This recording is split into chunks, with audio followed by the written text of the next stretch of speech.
ہمارے اعمال صالحہ کا ثواب ہمارے مرحومین کو احسان فرمائے، تمام مرحومین کے گناہان کبیرہ و صغیرہ کو معاف فرمائے۔ آپ سب سے گزارش ہے کہ ہمارے عزیز حسنین نقوی جو آتے ہیں، آج نہیں آئے، ان کے خالو کا 2 دن پہلے انتقال ہوا ان کے لیے، اور ایک اور عزیز ہیں ڈاکٹر مبشر، ان کی والدہ کا پچھلے ہفتے انتقال ہوا، ان دونوں کے لیے خصوصاً و تمام حاضرین و شرکاء کے مرحومین کے لیے، و بالاخص جو منتظمین و بانیان کورس کے اہل خانہ ہیں ان کے مرحومین کے لیے ایک مرتبہ سورہ فاتحہ کی تلاوت فرمائیں۔ بسم اللہ الرحمن الرحیم، الحمدللہ رب العالمین، الرحمن الرحیم، نعبد و ایاک نستعین، اهدنا الصراط المستقیم، غضب علیہم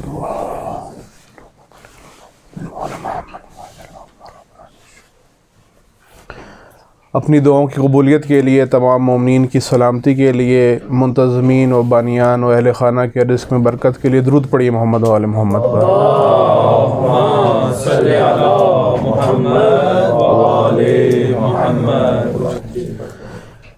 الحمدللہ ایک اور فرصت کے ساتھ جو ہے ہم سارے یہاں پر موجود ہیں۔ میں باقاعدہ اپنے موضوع کو شروع کرنے سے پہلے ایک اہم نقطے کی طرف آپ کی توجہ چاہوں گا، وہ یہ کہ جو عمل اس وقت آپ لوگ انجام دے رہے ہیں، جو انتظام دوستوں نے کیا ہے، بانیان نے کیا ہے، یا منتظمین کہہ لیں آپ ان کو، جنہوں نے یہ محفل سجائی ہے، اگر آپ کو اپنی شرکت کی حیثیت کا اندازہ ہو جائے کہ جس کام میں آپ شریک ہیں اس کی کیا حیثیت اور اہمیت ہے، اور جو بانیان یا جو منتظمین یا اہل خانہ جو اس کے اندر محنت کر رہے ہیں، اپنا وقت دے رہے ہیں، اپنی جگہ دے رہے ہیں، مالی اخراجات کر رہے ہیں، جو بھی جس حوالے سے بھی وہ تعاون کر رہے ہیں، زحمت جو بھی اٹھا رہے ہیں، وہ اگر شرکاء کو اندازہ ہو جائے کہ ہم کس سطح پر یا کس فعالیت اور کس عمل کے اندر شریک ہیں، اور منتظمین کو اپنے عمل کا اندازہ ہو جائے، تو بعید نہیں ہے کہ آپ میں سے ہر ایک کی یہ خواہش ہوگی کہ میں جو ممکن ہو سکے، جتنا مجھ سے ممکن ہو سکے، میں اس طرح کی محافل زیادہ سے زیادہ برگزار کروں، اور اگر میں برگزار نہیں کر سکتا تو کم از کم میں اس طرح کی محافل میں زیادہ سے زیادہ شریک ہوں۔ چند محافل ایسی ہیں، چند نشستیں ایسی کہہ لیں آپ، یہ چند لوگوں کا ملنا اٹھنا بیٹھنا ایسا ہے کہ جو اہل آسمان کے مد نظر ہوتا ہے زمین پر۔ ہم زمین سے آسمان کی طرف ہر چمکتی ہوئی چیز کو دیکھتے ہیں، آسمان کے اوپر اللہ تعالیٰ نے جیسا ہمیں نظر آتا ہے، ضروری نہیں ہے حقیقت بھی ویسی ہی ہو، حقیقت مختلف ہے اس سے، وہ ایک عجیب اس کی الگ ترکیب ہے، لیکن جیسا ہمیں نظر آتا ہے، کوئی بھی اس کالے آسمان میں چمکتی ہوئی جو چیز ہے وہ انسان کو جذب کرتی ہے اپنی طرف۔ اور سابقہ ادوار میں جب یہ ٹیکنالوجی نہیں تھی، یا یہ نیویگیشن اور اس طرح کی جو سہولیات ہیں یہ موجود نہیں تھیں، تو لوگ، بلکہ ابھی بھی بہت سارے خطے ہیں جہاں پر لوگ انہی چمکتے ہوئے ستاروں کے ذریعے، انہی موجودات کے ذریعے اپنا راستہ مشخص کرتے تھے، سفر کرتے تھے، ٹھہرتے تھے، چلتے تھے۔ بلکہ ابھی بھی بہت سارے ایسے مناظر ہیں دنیا کے اندر، بعض آپ لوگ جانتے ہی ہوں گے، بعض ایسے علاقے ہیں جو قریب ہیں قطب شمالی اور جنوبی کی، قطب شمالی کی طرف ہیں، جہاں پر عجیب قسم کے قدرتی مناظر، روشنیاں دیکھنے کو ملتی ہیں جو انسان کو حیرت میں ڈالتی ہیں، اور کتنے کتنے ہزار ڈالر لوگ خرچ کر کے جاتے ہیں، جن کو اشتیاق ہوتا ہے وہ جا کر۔ بہت سارے لوگ ہیں پیسے والے عیاشی کے لیے، کچھ آپ دیکھیں لوگوں کے اپنے اپنے مشغلے ہیں، کچھ لوگ جانور لڑاتے ہیں، اس سے ان کا دل خوش ہوتا ہے، کچھ لوگ جوئے میں پیسہ لگاتے ہیں، کچھ لوگ سیر و تفریح کے لیے چلے جاتے ہیں، ہر ایک کی اپنی سطح کے حساب سے اس کی عمل ہے، اس کا فعل ہے۔ بہت سارے ایسے بھی ہیں جو اس طرح کے امور میں نہیں ہیں، بلکہ وہ قدرتی مناظر دیکھنے کے لیے جو بھی انہیں سفر کرنا پڑے، جہاں بھی جانا پڑے، خرچہ کرنا پڑے، جاتے ہیں اور دیکھتے ہیں۔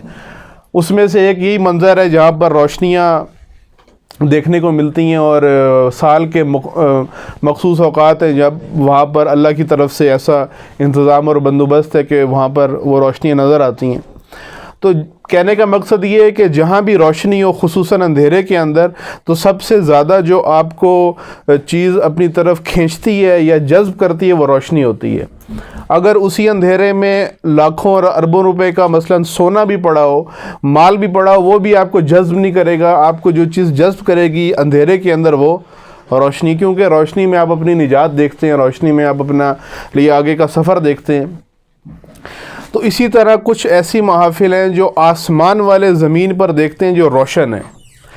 زمین پہ جب نظر کرتے ہیں آسمان والے، اہل آسمان یعنی غیر مادی مخلوقات، وہ مخلوقات جو اللہ تعالیٰ کی طاقتور مخلوقات آپ انہیں کہہ لیں یا مادی غیر مادی مخلوقات ہیں، جب وہ آسمان سے زمین کی طرف نظر کرتی ہیں، جو ملائکہ ہیں، جو فرشتے ہیں آسمانوں کے پر موجود ہیں، ان کو جو محافل نظر آتی ہیں وہ ان میں سے آپ کہہ لیں کہ بہت سارے امور جو انسان کو قابل دید بنا دیتے ہیں، ان میں سے ایک بڑا عامل یا ایک بڑی محفل یہ علمی محفل ہوتی ہے، جس کے اندر حصول علم ہو، جس کے اندر کسب علم ہو۔ اس محفل کی اہمیت اتنی ہے کہ آسمان والے بھی اس کے اوپر توجہ کرتے ہیں اور اس کو دیکھتے ہیں اور اس کو اہمیت دیتے ہیں۔ اور طالب علموں کے بارے میں، علماء کے بارے میں، طلب علم کرنے والے کے بارے میں جو روایات موجود ہیں، اگر آپ انہی کو دیکھیں تو بے شک پوری دنیا بھی آپ کو لعنت ملامت کرتی رہے، گالیاں دیتی رہے، برا بھلا کہتی رہے، وہ روایات اتنی طاقت ہے ان کے اندر کہ کبھی بھی انسان اپنے راستے سے متزلزل نہیں ہوگا اگر ان احادیث معصومین پر اس کا ایمان آ جائے یا ان کے اوپر اس کا یقین آ جائے کہ میں ٹھیک ہے دنیا مجھے جو بھی سمجھتی رہے، لیکن میری حیثیت اللہ کے سامنے اور اللہ کے برگزیدہ بندوں کے سامنے اگر یہ ہے تو پھر مجھے اس کی پرواہ نہیں ہے کہ لوگ مجھے پاگل کہیں، بے وقوف کہیں، جنونی کہیں، مجھے لوگ بیکار کہیں، فضول کہیں۔ ابھی بھی ایسے ہیں لوگ، آپ جو عمل انجام دے رہے ہیں اگر آپ اس کو اٹھا کر معاشرے میں لے جائیں، ایک بہت بڑا طبقہ جو اس کو فضول قرار دے دے گا کہ اس کی کوئی وہ بلکہ آپ کو یہ کہہ دیں گے ہاں ٹھیک ہے جب زندگی سیٹ ہو جائے تو کر لینا، یعنی جب ریٹائر ہونے والے ہو یا ریٹائرڈ ہو جاؤ اس وقت ان کاموں کے اوپر توجہ دینا، ابھی اس کام کی کوئی حیثیت اور کوئی ضرورت نہیں ہے۔ لیکن اگر آپ اللہ سے پوچھیں، اگر آپ اہل بیت سے پوچھیں تو وہ کیا کہتے ہیں، رسول اللہ کیا فرماتے ہیں کہ طالب علم وہ ہے جس کے لیے سمندر کے اندر جو مچھلیاں موجود ہیں وہ بھی اس کے لیے دعائیں کرتی ہیں، مغفرت کی دعا مانگتی ہیں اس کے لیے، طالب علم کے لیے۔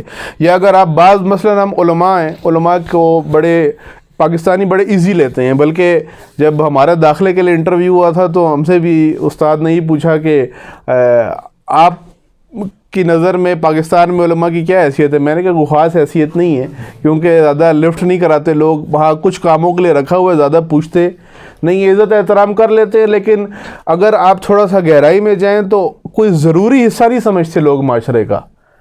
جیسے اگر یہ کہہ دیا جائے کہ کل سے پاکستان کے اندر جتنے بھی یہ سی ڈی اے کے ملازمین جو یہ صفائی کا عملہ جو ہے یہ سارا سی ڈی اے کا یا پورے ملک کا یہ سارا عملہ ختم ہو جائے گا، یہ اب کوئی عملہ نہیں رہے گا، اب جو گلیاں بازار صاف کرنے وہ لوگوں نے خود ہی صاف کرنے ہیں، تو پوری قوم باہر نکل آئے گی احتجاج کرتے کہ ہم سے گھر صاف نہیں ہوتا، یہ بازار ہم کیسے صاف کریں گے۔ یا مثلا اگر یہ ایک موچی ہے جو آپ کی جوتوں کا کرتے ہیں، بیٹھے ہوتے ہیں جگہ جگہ پر، اگر یہ ابھی تو ہمیں شاید اتنی اہمیت ان کی نہیں لگتی، لیکن اگر یہ ہڑتال کر دیں سارے موچی کے، ہم اگلے پورا مہینہ کسی جگہ بیٹھ کر کسی کے نہ جوتے پالش کریں گے نہ کسی کے جوتے سیئیں گے، تو لوگوں کی کیا ہے حالت ہوگی کہ نہیں بھئی اس کے بغیر تو کام نہیں چلتا۔ یا مثلا درزی اگر ہڑتال کر دیں، کوئی بھی طبقہ آپ دیکھتے رہتے ہیں آئے دن کسی نہ کسی شعبے سے تعلق رکھنے والے لوگ ہڑتال کرتے ہیں تو پوری عوام اس سے متاثر ہوتی ہے۔ اور مثلا سبزی والے ہڑتال کر دیں، گوشت والے ہڑتال کر دیں، کوئی دودھ والے ہڑتال کر دیں، تو آٹے والے تندور، یہ کے پی کے میں زیادہ مسئلہ بنا رہا ہے روٹی قیمت آٹے کا، تو ادھر کافی عرصے یا کوئٹہ میں ہڑتال ہوئی تو دباؤ آتا ہے لوگوں کے اوپر، پریشان بھی ہوتے ہیں، خبریں چلتی ہیں۔ اب جس علاقے میں نہیں بھی ہے ہڑتال، اگر کسی اور علاقے میں ہوتی ہے اسے پتہ چلتا ہے اچھا وہاں پر ہڑتال کر رہے ہیں، سارے نان بھائی بند ہیں، تو وہ پریشان ہوتا ہے کہ لوگ کیا کریں گے، جن لوگوں کا نظام ہی سارا ہوٹلوں سے یا تندوروں سے چل رہا ہے، جو وہیں سے کھاتے ہیں، جو گھروں سے دور ہیں، ایک پریشانی کی حالت آ جاتی ہے۔ لیکن اگر کہہ دیا جائے مولوی سارے ہڑتال کرنے والے لوگ کہیں گے کیا کر لیں تو کر لیں، ہم تو توضیح المسائل سے خود دیکھ کے نکاح پڑھ سکتے ہیں، جنازہ بھی خود پڑھ لیں گے، باقی سارے کام بھی ہم خود کر لیں گے، ہڑتال کرتے ہوئے ہماری طرف سے پوری زندگی کریں ہڑتال۔ لیکن آپ روایات میں یعنی علم کی وجہ سے ہے، یہ عالم کی عزت علم کی وجہ سے، حصول علم کی وجہ سے، اللہ کی راہ میں وہ جو علم حاصل کرتا ہے اس کی وجہ سے، ان کے اندر آپ جا کر دیکھیں تو ایسی روایات آپ کو ملتی ہیں کہ انسان حیران ہو جاتا ہے۔ یعنی ایک روایت کے بقول اگر آپ کے شہر میں بارش برس رہی ہے تو وہ بھی عالم کی وجہ سے برس رہی ہے، اگر وہاں پر عالم نہیں ہوگا تو یہ نظام آپ کا نہیں چلے گا۔ یعنی ایسی روایات بھی موجود ہیں جو پڑھ کر خود عالم یا طالب علم بھی حیران ہوتا ہے کہ یہ باتیں ہمارے بارے میں کی گئی ہیں۔ البتہ اس کا اپنا معیار ہے، ظاہر ہے اس معیار پہ جو اترتے ہیں انہی کے بارے میں یہ ہے، لیکن یہ روایات میں موجود ہے کہ جو نظام چلتا ہے زندگی کا، صرف اپنی زندگی کا نہیں، لوگوں کی زندگی کا نظام بھی چلتا ہے، وہ بھی کسی عالم کی موجودگی کی وجہ سے چل رہا ہوتا ہے۔ وہاں پر اگر بارش برس رہی ہوتی ہے کسی عالم کی وجہ سے ہوتی ہے۔ آپ اسی سے اندازہ لگا سکتے ہیں کہ اگر قومیں عذابوں سے بچی ہوئی ہوتی ہیں تو بعض لوگ کہتے ہیں نا جی ہم نے تو ہر کام کر لیا، عذاب نہیں آتا۔ سوال بھی کرتے ہیں کہ جی ایک قوم نے یہ حرکت کی عذاب آیا، اس نے یہ حرکت کی عذاب آیا، ہم نے تو سب کچھ کیا تو عذاب کیوں نہیں آتا؟ تو وہ بعض عوامل ایسے موجود ہوتے ہیں جس کی وجہ سے یہ سارے سلسلے رکے ہوتے ہیں۔ بہرحال کہنے کا مقصد یہ ہے کہ جو عمل آپ انجام دے رہے ہیں اس کی حیثیت اور اہمیت اگر آپ کو پتہ ہو کہ کتنا بڑا ایک فریضہ ہمارے سے اللہ انجام دلوا رہا ہے، جو اس کا اہتمام کر رہے ہیں اور جو اس میں شریک ہو رہے ہیں، وہ یہ اپنے بارے میں سوچیں کہ اس شہر میں تو لاکھوں کی تعداد میں وہ لوگ ہیں جن کو یہاں ہونا چاہیے تھا، بلکہ ہر انسان کو یہاں ہونا چاہیے تھا۔ یہاں سے مراد یہ نہیں کہ مثلا میں یہاں پڑھا رہا ہوں تو یہاں ہونا چاہیے تھا، یہ موضوع ہر انسان کو پڑھنا چاہیے تھا کیونکہ ہر انسان کا اس سے تعلق ہے۔ لیکن آخر ایسا کیوں ہے کہ اتنے بڑے شہر میں اتنے سارے، چلے اگر ہم ساری آبادی کو چھوڑ دیں، صرف وہ جو جن کا تعلق مکتب تشیع سے ہے یا ان میں سے بھی شارٹ لسٹ کر لیں جن کا تعلق جو ہے آپ لوگوں میں سے کسی کے ساتھ ہے، اگر آپ لوگ اپنا حلقہ احباب اٹھائیں تو یقیناً ہزاروں میں تو تعداد چلی جائے گی۔ اگر ہر ایک آدمی اپنا حلقہ احباب دیکھے تو یہ آپ اس میں سوچیں کہ ان ہزاروں میں سے صرف ہم یہاں پر کیوں موجود ہیں؟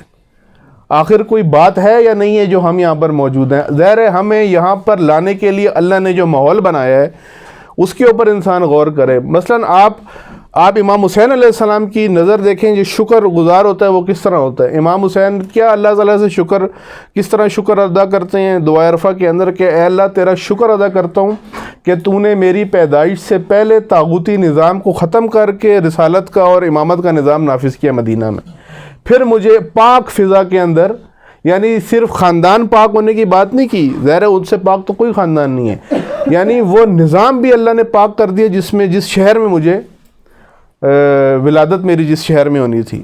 آپ اس سے آپ اندازہ لگائیں، آپ اپنے بارے میں سوچیں کہ اللہ تعالیٰ نے آپ کے لیے کتنا ماحول مہیا کیا، کسی کے دل میں ڈالا کہ بھئی ایسا اہتمام ہونا چاہیے، کسی کے گھر میں توفیق دی کہ یہاں پہ ہونا چاہیے، پھر کسی کے ذریعے آپ کو پیغام پہنچا کرتے کرتے ایک پورا، اگر آپ، میں تو ایسی موٹی موٹی بات کر رہا ہوں، دقیق اگر آپ غور کریں تو آپ کو نظر آئے گا کہ پورے پلان کے مطابق آپ کو یہاں پر لایا گیا ہے۔ وہ آپ کا اپنا پلان نہیں ہے، وہ اللہ تعالیٰ کا پلان ہے، وہ اللہ کا منصوبہ ہے، لیکن آپ اس منصوبے پہ غور کریں گے تو آپ حیرت میں پڑ جائیں گے کہ اتنا بڑا منصوبہ بنایا گیا میرے لیے۔ یعنی آپ اور اس میں اگر دقیق جائیں تو آپ یہ بھی کہہ سکتے ہیں کہ اللہ تعالیٰ نے شبی کو پیدا کیا تاکہ وہ اہتمام کرے اور مجھے ہدایت ملے کسی طریقے سے۔ یہ میں ایسی بات اپنی طرف سے نہیں کر رہا، یہ علماء نے یہ باتیں کی ہیں کہ آپ اس پہ غور کریں کہ اللہ نے کسی انسان کو کب پیدا کیا کہ اس نے آپ کے لیے کب اہتمام کرنا تھا، جس میں آپ نے شریک ہونا تھا۔ یہ سارا نقشہ کس کا ہے؟ یہ تدبیر ساری کس کی ہے؟ اللہ تعالیٰ کی تدبیر ہے۔ لہذا جب آپ ایک عمل کے اندر شریک ہیں تو آپ کو بھی اس کی حیثیت کا اندازہ ہو۔ دعائے کمیل کے اندر جملے آپ دیکھ لیں، امیر المومنین کے جملے کہ امام کیا فرماتے ہیں کہ مجھے ان لوگوں میں سے قرار دے، ایک جملہ ہے، جو بند راستے کھولتے ہیں۔ سب سے بڑا جو رول ہے دین کے اندر یا دنیا میں آپ کہہ لیں، کسی بھی اعتبار سے کہہ لیں، جو عظیم جو جس کو آپ ہیرو کہہ سکتے ہیں ہم اپنی زبان میں، ہیرو وہ ہے جو بند راستے کھولتا ہے۔ مثلا آج یہ جو کمیونیکیشن کی ترقی ہے، اس کا ہیرو کون ہے؟ جس نے پہلا فون بنایا تھا، اس نے ایک باب کھول دیا تھا جس طرف انسانیت کا ذہن نہیں گیا تھا۔ ہم یہ دنیاوی ٹیکنالوجی کے اعتبار سے بات کریں، اسی طرح دین کے اندر بھی جو بند راستے کھولنے والا انسان ہوتا ہے، امیر المومنین اپنے بارے میں دعا کرتے ہیں یا اللہ مجھے وہ بنا جو بند راستے کھولتا ہے۔ اور آپ دیکھ لیں روایات میں بھی امیر المومنین کے بارے میں رسول اللہ نے فرمایا، اور امیر المومنین کا کردار بھی آپ دیکھ لیں، وہ جو امور جو راستے بند رہے ہیں، امیر المومنین نے وہ باب کھولے، وہ راستے کھولے۔ تو اس کے آپ اگر اس کو دیکھیں تو بہت ساری محافل ہوتی رہتی ہیں، لیکن علمی محافل جس کے اندر ایک قرآنی آئیڈیالوجی کے تحت اپنی شناخت اور معرفت، یعنی ابھی ہم آج جو پڑھیں گے اس میں جو مین، ابھی ہم تکلیف پہ بات کر رہے تھے نا، تکالیف پہ، وہ تکالیف تھیں احکام. اب وہ جو اصلی تکالیف تھیں ان کی طرف آئیں گے تو آپ کو پتہ چلے گا اصلی کام تو یہ کرنے والا تھا. ہم جو باقی سارا کر رہے تھے وہ تو وضو تھا، نماز تو یہ تھی. ہم تو 20-25 سال وضو میں لگے رہے، نماز تو ابھی ہم نے پڑھنا شروع کی ہے. لہٰذا اپنے کام کی حیثیت اور اہمیت کا اندازہ اگر آپ کو ہوگا تو پھر آپ کی صلاحیت اور فعالیت میں بھی اضافہ ہو جائے گا. انسان کو جس طرح اللہ نے بنایا ہے، یہ ایک اور نقطہ بیچ میں ہے تو میں اشارہ کر رہا ہوں، وہ یہ کہ اللہ تعالیٰ نے انسان کو ایسے بنایا کہ جتنا استعمال ہوتا ہے اتنا تیز ہوتا ہے.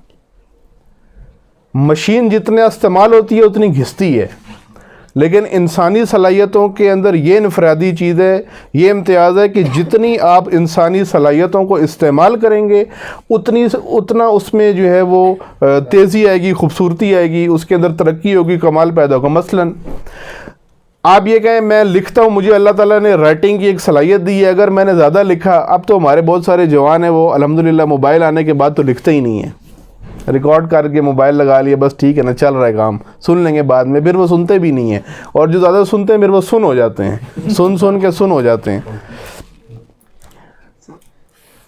ایک آدمی کہہ نہیں جی میں نے 10 سال میں لکھ سکتا ہوں، 10 سال کے بعد میری رائٹنگ ختم ہو جائے گی. ایسا نہیں ہوگا. جتنا لکھے گا اس کی رائٹنگ، اس کی لکھائی میں اور بہتری. بولنے میں آئے، البتہ فضول بولنے کی بات نہیں ہو رہی، صحیح با مقصد بولنا.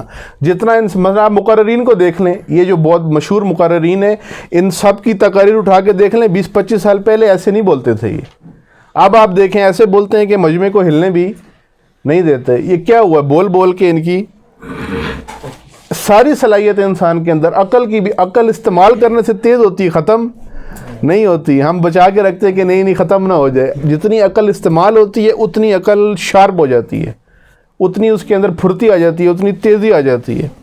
انسانی صلاحیتوں کا یہ کمال ہے. آپ اپنے آپ کو جتنا استعمال کریں گے آپ کے اندر اتنا ہی اضافہ ہو جائے گا اس چیز کے اندر. یہی تو انسان کی خلقت کی انفرادیت ہے. کم نہیں ہوگی، زیادہ ہونا شروع ہو جائے گی. آپ یہ میں علم حاصل کروں گا، یہ تو 45 منٹ میں میرا ڈبہ بھر جائے گا. ایک آپ کے چل گیا اصول کہ جی 45 منٹ سے زیادہ لیکچر نہیں سننا چاہیے. کنسنٹریشن 45 منٹ کے بعد ختم ہو جاتی ہے. پتہ نہیں یہ کس نے نکالا ہے، اور پوری امت اور قوم اور پوری دنیا اس کے پیچھے لگی ہوئی ہے. انسان کی سیٹنگ اپنے حساب سے ہوتی ہے. یہ 45 منٹ والا قانون اللہ نے نہیں بنایا ہوا، یہ جس نے بھی بنایا ہے، اب ہمیں نہیں پتہ کس نے بنایا ہے، کہ کیا دیکھ کے بنایا ہے. آپ بعض تو چلیں 45 کی بات کرتے ہیں، بعض تو 45 سیکنڈ نہیں کنسنٹریشن کر سکتے. ادھر درد شروع ہوتا ہے، ادھر خراٹے شروع ہو جاتے ہیں. یہ انسان کے اوپر ڈیپینڈ کرتا ہے. انسان کو اللہ تعالیٰ نے جو صلاحیت دی ہے، اگر وہ چاہے تو اس کو کئی سال تک لے جائے، یعنی کئی سال بیٹھ کے تمرکز کرتا رہے گا، اس کو چھیڑ نہیں سکے گا کوئی، اس کی توجہ نہیں ہٹا سکے گا. یہ آپ نے خود کرنا ہے. یہ انسان کو اللہ تعالیٰ نے دیے سارے وسائل، ٹولز. ہمیں وہ بندہ لگتا ہے وسائل سے مالا مال. مثلا یہاں پہ کوئی فائر فائٹر آ جائے، کوئی فوجی آ جائے جس نے یونیفارم پہنا ہو، جس کے پاس ایسے پرزے لگے ہوئے ہوں، خنجر، چاقو، بندوقیں، ہتھوڑے اور پلاس اور لگا، ہمیں کہ بڑا لیس ہو کے آیا بندہ، اس کے پاس تمام وسائل. یا ادھر کوئی طالب علم آ جائے جس کے پاس لیپ ٹاپ بھی ہو، ٹیب بھی ہو، مثلا 6 پین بھی ہوں، 4 رجسٹر بھی ہوں، کہ پورا یہ لیس ہو کے آیا ہے. وہ جو آپ کے اپنے اندر جو اتنے وسائل ہیں، وہ آپ کو لگتا ہے ایسے خالی کچھ بھی نہیں ہے اس کے پاس. جو اندر اتنے ٹول اللہ نے رکھے ہوئے ہیں وہ اتنے زیادہ ہیں کہ ان کا کوئی حساب ہی نہیں ہے. ان کو استعمال کریں گے تو وہ حرکت میں زیادہ آتے ہیں. ایک بات. دوسری بات وہی جو اہمیت والی جو میں پہلے کر رہا تھا، آپ جن کو اہمیت کا اندازہ ہو جاتا ہے، آپ پھر ان کی حرکتیں دیکھیں وہ کیسی ہوتی ہیں. علامہ طباطبائی سے فرانس سے پڑھنے کے لیے ہر ہفتے ایک پروفیسر آیا کرتا تھا. اگر آپ علامہ طباطبائی کے اس میں دیکھ لیں حالات زندگی میں، علامہ طباطبائی سے فلسفے کا درس پڑھنے کے لیے فرینچ کرسچن ایک پروفیسر، فلسفے کا پروفیسر تھا. وہ ہر سال ہر مہینے یا ہر ہفتے اسپیشل فلائٹ لے کر تہران آتا، اور تہران سے پھر 2 گھنٹے کی